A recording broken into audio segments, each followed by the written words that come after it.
ನಮಸ್ಕಾರ, ನೀವು ನೋಡ್ತಾ ಇದ್ದೀರಾ ಸ್ಪೀಡ್ ನ್ಯೂಸ್ ಕನ್ನಡ. ನಾನು ಸಂತೋಷ್ ಕಶ್ಯಪ್. ಶ್ರೀ ಕ್ಷೇತ್ರ ಧರ್ಮಸ್ಥಳದ ಧರ್ಮಾಧಿಕಾರಿಯವರಾದಂತಹ ರಾಜ್ಯಸಭಾ ಸದಸ್ಯರು ಆದಂತಹ ವೀರೇಂದ್ರ ಹೆಗಡೆಯವರ ಆರೋಗ್ಯ ಹದಗೆಟ್ಟಿದೆ ಅನ್ನುವಂಥ ಒಂದು ವಿಚಾರ ಎಲ್ಲೆಡೆಯೂ ಕೂಡ ರಾಜ್ಯವ್ಯಾಪಿ ಹರಿದಾಡ್ತಾ ಇದೆ.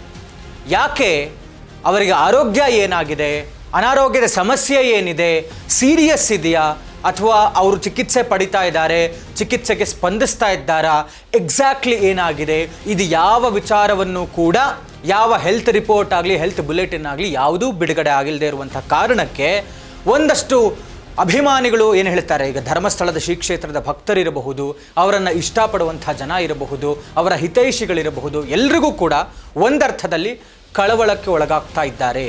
ಏನಾಯಿತು ಪೂಜ್ಯ ಖಾವಂದರಿಗೆ ಅನ್ನುವಂಥ ಒಂದಷ್ಟು ಚರ್ಚೆಗಳು ಬರ್ತಾ ಇದೆ. ವಯೋಸಹಜ, ವಯಸ್ಸಾಗಿದೆ ಖಾವಂದರಿಗೆ, ಅವರವರಿಗೆ ಅವರವರದ್ದೇ ಆದಂಥ ಆರೋಗ್ಯದ ಸಮಸ್ಯೆಗಳಿರ್ತವೆ. ಆಗ ಅದು ಯಾಕೆ ಇದು ವಿಚಾರ ಇಷ್ಟು ದೊಡ್ಡದಾಯಿತು ಅಂತ ಹೇಳಿದ್ರೆ, ಶ್ರೀ ಕ್ಷೇತ್ರ ಧರ್ಮಸ್ಥಳದಲ್ಲಿ ಬ್ರಹ್ಮಕಲಶೋತ್ಸವದ ಸಮಾರಂಭ ನಡೀತಾ ಇದೆ. ಇದರಲ್ಲಿ ಖಾವಂದರು ಹಾಜರಿರಲೇಬೇಕಾಗಿತ್ತು.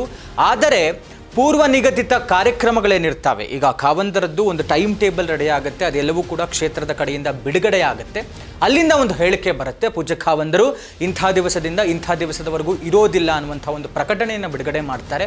ಅವರಿಗೆ ಅನಾರೋಗ್ಯದ ಸಮಸ್ಯೆ ಇದೆ, ಚಿಕಿತ್ಸೆಯನ್ನು ಪಡೆದುಕೊಳ್ತಾ ಇದ್ದಾರೆ ಅನ್ನುವಂಥ ಪ್ರಕಟಣೆ ಬಂದಂಥ ನಂತರದಲ್ಲಿ ಇದಕ್ಕೆ ಬೇರೆ ಬೇರೆ ರೆಕ್ಕೆಗಳ ಸಮೇತ ಬೇರೆ ಬೇರೆ ಬಣ್ಣಗಳು ಕಟ್ಟಿಕೊಳ್ತಾವೆ. ಮತ್ತೊಂದೆಡೆ ಈಗಾಗಲೇ ಗೊತ್ತಿದೆ, ಸೌಜನ್ಯಾಪರ ಹೋರಾಟಗಾರರು ಅಲ್ಲ, ಏನೇನೋ ಆಗುತ್ತಾ ಇದೆ, ಅದಕ್ಕೆ ವಿರುದ್ಧವಾಗಿ ಅದಕ್ಕೆ ಪರವಾಗಿ ಧ್ವನಿ ಎತ್ತುವಂಥ ಒಂದಷ್ಟು ವರ್ಗ ಅವರುಗಳು ಹೇಳ್ತಾ ಇದ್ರು, ಈ ಮಧ್ಯದಲ್ಲಿ ಸೌಜನ್ಯ ಪ್ರಕರಣಕ್ಕೆ ಏನು CBI ತನಿಖೆ ಆಯಿತು ಅದು ಸರಿ ಇಲ್ಲ ಅನ್ನುವಂಥ ಕಾರಣಕ್ಕೆ ಮರು ತನಿಖೆಗೆ ಸುಪ್ರೀಂ ಕೋರ್ಟ್ ಆದೇಶ ಕೊಟ್ಟಂಥ ಬೆನ್ನಲ್ಲೇ ಅದೇ ಸಮಯದಲ್ಲಿ ಇವರು ಹಾಸ್ಪಿಟಲೈಸ್ ಆಗುವಂಥದ್ದನ್ನು ಅದಕ್ಕೆ ಹೊಂದಿಸಿ ಇದೇ ಕಾರಣ, ಇದೇ ಶಾಪ, ಈ ಥರದ್ದು ಮತ್ತರದ್ದು ಗೊತ್ತಿಲ್ಲ ನಮಗೂ ಎಕ್ಸಾಕ್ಟ್ಲಿ. ಬಟ್ ಅದಕ್ಕೆ ಆಯಿತಾ, ಹೌದು ಅಂತಲೂ ಹೇಳೋಕ್ಕಾಗಲ್ಲ, ಇಲ್ಲ ಅಂತಲೂ ಹೇಳೋಕ್ಕಾಗಲ್ಲ. ಬಟ್ ಒಟ್ಟಾರೆ ವಯೋಸಹಜವಾಗಿದ್ದಂಥ ಅನಾರೋಗ್ಯದ ಸಮಸ್ಯೆ ಏನಿತ್ತು, ಹೀಗಾಗಿ ಅದೇನಾದರೂ ತೀವ್ರವಾಯಿತಾ, ಉಲ್ಬಣಗೊಂಡಿತ್ತಾ, ಚಿಕಿತ್ಸೆ ಪಡೆದುಕೊಳ್ಳುತ್ತಾ ಇದ್ದಾರೆ. ಯಾರೂ ಕೂಡ ಏನೇನೋ ಅಂದುಕೊಂಡು ಕಳವಳಕ್ಕೆ ಒಳಗಾಗುವಂಥದ್ದು ಬೇಡ. ಇನ್ನೂ ಕೂಡ ಯಾವ ಹೆಲ್ತ್ ಬುಲೆಟಿನ್ ಹೊರಗಡೆ ಬಿದ್ದಿಲ್ಲ.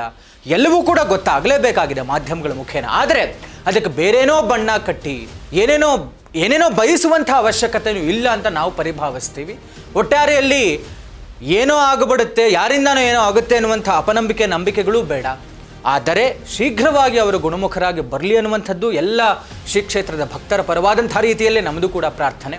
ಆದರೆ ಒಟ್ಟಾರೆ ಅಲ್ಲಿ ಏನಾದರೂ ಆಗಿದ್ದರೆ ಅದಕ್ಕೂ ಕೂಡ ನ್ಯಾಯ ಸಿಗುವಂಥ ಕೆಲಸವೂ ಕೂಡ ಆಗಲಿ ಅನ್ನುವಂಥದ್ದು ನಮ್ಮ ವಾಹಿನಿಯ ಕಳಕಳಿ.